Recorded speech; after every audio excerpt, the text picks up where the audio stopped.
बिस्मिल्लाहिर्रहमानिर्रहीम। Students, exercise 15.4 का question number first का फर्स्ट पार्ट। स्टूडेंट, इसके अंदर हमें ये जो वैल्यूज़ हैं, ये जो फंक्शंस में हमारे पास है, ये जो फिगर के अंदर हमारे पास वैल्यूज़ हैं, तो हमारे पास देखें कि ये एक राइट एंगल ट्राइंगल है और इसके अंदर यहाँ पर ये 90 डिग्री है।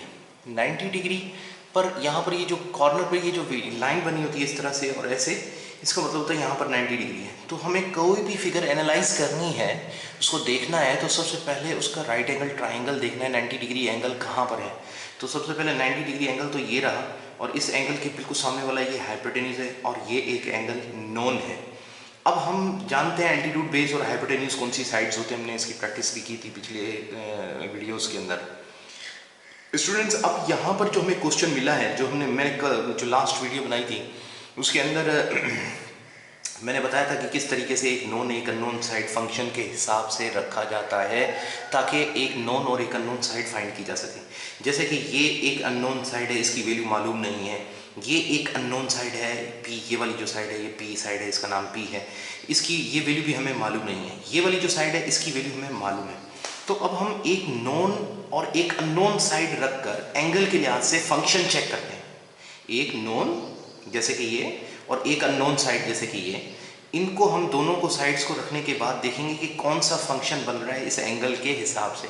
तो अब ये एंगल हम उठा रहे हैं, लेट सपोज करें ये भी एंगल उठा सकते हैं, अगर हमें मालूम होता तो हम ये भी उठा सकते हैं। वैल्यू में आंसर में कोई फर्क नहीं आएगा, मैंने करके भी सॉल्व करके दिखाया भी था। तो अब यहाँ पर हमारे पास ये एंगल है, तो इसके हिसाब से अगर हम देखें तो ये इसका एल्टीट्यूड है और ये इसका हाइपोटेन्यूज, क्योंकि एंगल के सामने वाला एल्टीट्यूड होता है और 90 के सामने वाला हाइपोटेन्यूज होता है। तो एल्टीट्यूड अपॉन हाइपोटेन्यूज हम जानते हैं कौन सा फंक्शन है, साइन। तो हम लिखेंगे साइन 30। तो अब इसका सोल्यूशन देखें स्टूडेंट्स, हम किस तरह से करेंगे कि हम लिखेंगे फंक्शन जो हमें मिल रहा है वो मिल रहा है साइन का, एंगल जो है वो उसके 30 के हिसाब से हम उठा रहे हैं। तो इसका ये एल्टीट्यूड है तो एल्टीट्यूड रखेंगे क्योंकि साइन के फंक्शन में एल्टीट्यूड होता है। एल्टीट्यूड अपॉन हाइपोटेन्यूज, तो एल्टीट्यूड अपॉन हाइपोटेन्यूज, हाइपोटेन्यूज जो है वो नोन है। एक अननोन और एक नोन साइड रखनी होती है, चाहे ऊपर अननोन आ जाए चाहे नीचे अननोन आ जाए या नोन आ जाए, कोई फर्क नहीं पड़ता, हमें सिर्फ साइड्स के हिसाब से देखना है, फंक्शन के हिसाब से देखना है। तो फंक्शन के हिसाब से ये एल्टीट्यूड अपॉन हाइपोटेन्यूज है। इस फंक्शन इस एंगल का ये एल्टीट्यूड और ये हाइपोटेन्यूज है, तो हमने ये रखा एल्टीट्यूड अपॉन हाइपोटेन्यूज, हाइपोटेन्यूज की वैल्यू 1 है। अब हम देखें साइन 30 की वैल्यू भी हमें मालूम है। साइन 30 की वैल्यू जो है वो 1/2 होती है, चार्ट के अंदर हम जानते हैं, और r अपॉन में 1, और यहाँ 1 जो r को डिवाइड कर रहा है वहाँ जाके मल्टीप्लाई करेगा तो भी 1/2 ही रहेगा। तो r की जो वैल्यू है वो आ गई हमारे पास 1/2। इस तरीके से हमने r की वैल्यू को फाइंड कर लिया कि r की वैल्यू जो है वो 1/2 के बराबर है। हमें अब ये वैल्यू भी नोन हो गई। अब जरूरी नहीं कि जो सवाल में नोन वैल्यू थी, मालूम वैल्यू थी, उसको रखें, हम ये वैल्यू भी रखकर इसको फाइंड कर सकते हैं। यानी एक नोन हो गई, ये वाली मालूम साइड हो गई, और एक नामालूम साइड, दोनों को रखकर फंक्शन के हिसाब से इसकी वैल्यू भी फाइंड की जा सकती है। तो अब हम इसके जरिए भी फाइंड कर सकते हैं, इसके भी जरिए फाइंड कर सकते हैं। तो मैं फाइंड कर रहे हैं कि इस साइड को फाइंड करने के लिए मैं यही एंगल उठा रहा हूँ, और इस एंगल का ये उठाते हैं, ये बेस है और ये हाइपोटेन्यूज है। तो बेस अपॉन हाइपोटेन्यूज कौन सा फंक्शन हो गया, कॉस। और अगर मैं इस एंगल के हिसाब से ये साइड नोन रखता हूँ और ये रखता हूँ, तो इस एंगल के हिसाब से ये हो गया एल्टीट्यूड और ये हो गया बेस। तो टेंजेंट का फंक्शन लगाना पड़ेगा क्योंकि एल्टीट्यूड अपॉन बेस टेंजेंट होता है। तो अब हम यहाँ से किस तरीके से चलेंगे, हम यहाँ पर नीचे देखते हैं कि हमने यहाँ पर जो वैल्यू हमारे पास है ट्रिग्नोमेट्रिकल चार्ट्स के हिसाब से, तो मैं ये वाली साइड रख रहा हूँ, एक ये एल्टीट्यूड रख देता हूँ और बेस रख देता हूँ, ठीक है ना। तो एल्टीट्यूड अपॉन बेस, मर्जी है जो भी रखेंगे, कोई आंसर में फर्क नहीं आएगा, आंसर वही आएगा और टेंशन लेने की जरूरत नहीं है। अब इस एंगल के लिए से ये एल्टीट्यूड है और ये बेस है, तो एल्टीट्यूड अपॉन बेस कौन सा फंक्शन हो जाएगा, टेंजेंट। तो अब मैं टेंजेंट उठा रहा हूँ एल्टीट्यूड अपॉन बेस, तो मैं लिखूंगा टेंजेंट, और एंगल जाहिर है कौन सा उठाया है, 30 डिग्री, तो मैं लिखूंगा टेंजेंट थीटा की जगह 30 डिग्री लिखूंगा। तो टेंजेंट 30 डिग्री और एल्टीट्यूड जो होगा वो हो जाएगा 1/2 ये लिखेंगे, और बेस जो है एल्टीट्यूड अपॉन बेस ना, टेंजेंट का फंक्शन होता है एल्टीट्यूड अपॉन बेस, तो एल्टीट्यूड अपॉन बेस, ये बेस। तो बेस की जो वैल्यू हमें मालूम नहीं है इसलिए हम p लिख देंगे, ठीक है ना, जो वैल्यू मालूम नहीं है उसकी वैल्यू लिख देंगे p। तो अब हम इसको किस तरह से फाइंड करेंगे, तो हम ट्रिग्नोमेट्रिकल चार्ट के अंदर अगर हम देखें तो हम हमारे पास जो वैल्यू मैंने ट्रिग्नोमेट्रिकल चार्ट्स के अंदर सिखाई थी, तो टेंजेंट 30 की जो वैल्यू है 1/3 है। यहाँ पर ये देखिएगा कि आपके पास ये जो ट्रिग्नोमेट्रिकल चार्ट है इसके अंदर ये देखें, ये टेंजेंट की जो वैल्यू है वो कितने डिग्री है हमारा, 30 डिग्री है ना, तो 30 डिग्री से 1/रेडिकल 3 है टेंजेंट की वैल्यू। तो हम ये वैल्यू चूज़ करेंगे यहाँ से ट्रिग्नोमेट्रिकल चार्ट से, या तो आप इसको याद कर लें या इसकी वैल्यूज़ को यहाँ से देख कर लिख सकते हैं। तो टेंजेंट 30 की वैल्यू 1/रेडिकल 3 आ जाएगी, और उसके बाद ये 1/2 आ गया है, और ये p जो यहाँ 1/2 को डिवाइड कर रहा है, इसको हम ऐसे उंगलियों में पकड़ेंगे और ये डिवाइड कर रहा है तो मल्टीप्लाई में आकर ऐसे उलट जाएगा, तो मल्टीप्लाई बाय 1/p हो जाएगा। तो अब ये जो वैल्यू हमारे पास आ गई है 1/रेडिकल 3 और इजिकल्स टू ये जो है 1 से मल्टीप्लाई और 2p से मल्टीप्लाई, तो ये हो जाएगा 2p। ठीक है, अब ये जो 2p है यहाँ पर हम देख रहे हैं, ये जो 2p है ये इसको क्रॉस में यहाँ पर डिवाइड कर रहा है, वहाँ जाकर मल्टीप्लाई करेगा। तो हम इसको यहाँ हल कर लेते हैं। तो हम यहाँ पर हल करेंगे तो लिखेंगे ये जो 2p है जाके 1 को मल्टीप्लाई करेगा, तो ये हमारे पास हो जाएगा 2p, और ये 1 जब रेडिकल 3 को मल्टीप्लाई करेगा तो रेडिकल 3, तो p इजिकल्स टू रेडिकल 3/2।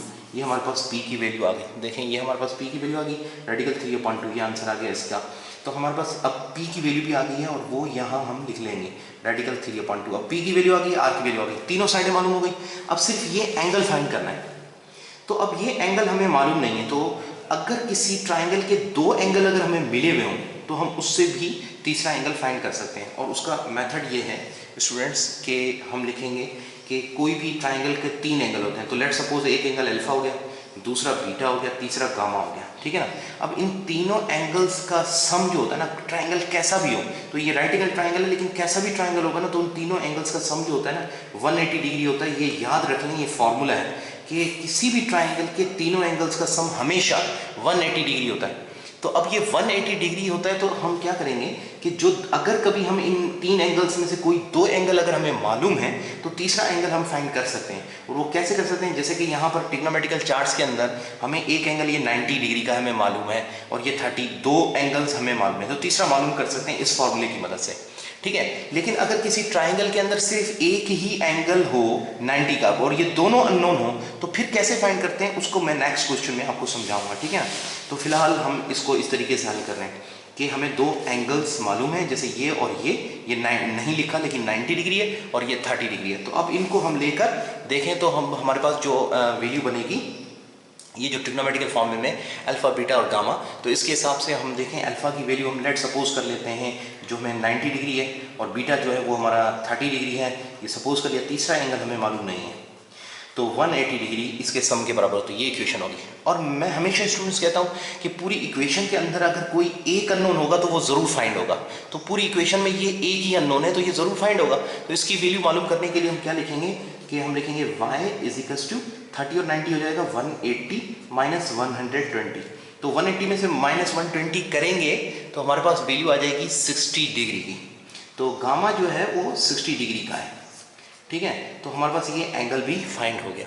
तो इस क्वेश्चन के अंदर हमें ये साइड्स मालूम करनी थी, ये वाली ये मालूम कर ली, ये आर की वैल्यू मालूम करनी थी, ये मालूम कर ली, और ये एक एंगल अननोन था ये भी हमने मालूम कर लिया। ये अब हमें पता चल गया 60 डिग्री का है, तो हम ये 60 डिग्री लिख लेंगे। तो ये क्वेश्चन सॉल्व हो गया। ठीक है ना, इसके अंदर 3 चीज़ें मालूम करनी थी, एक ये अननोन साइड थी, ये मालूम करनी थी, ये मालूम करनी थी, और एंगल मालूम करना था। तो अननोन साइड को कैसे फाइंड करते हैं, एक नोन एक अननोन, एक नोन एक अननोन, और उसके हिसाब से देखेंगे कि फंक्शन कौन सा बन रहा है। तो फंक्शन जो बनेगा उसके हिसाब से हम उसकी साइड को मालूम कर लेंगे जो अननोन साइड होगी। और एंगल्स को चेंज करने से कोई फर्क नहीं पड़ेगा। अगर आप इस एंगल के हिसाब से किसी नोन और अननोन को रख कर देख रहे हैं तो फंक्शन जो बने उसके हिसाब से जो वैल्यू निकालेंगे वो उसी साइड की होगी। और पिछली प्रीवियस वीडियो के अंदर मैंने आपको ये समझाया भी था।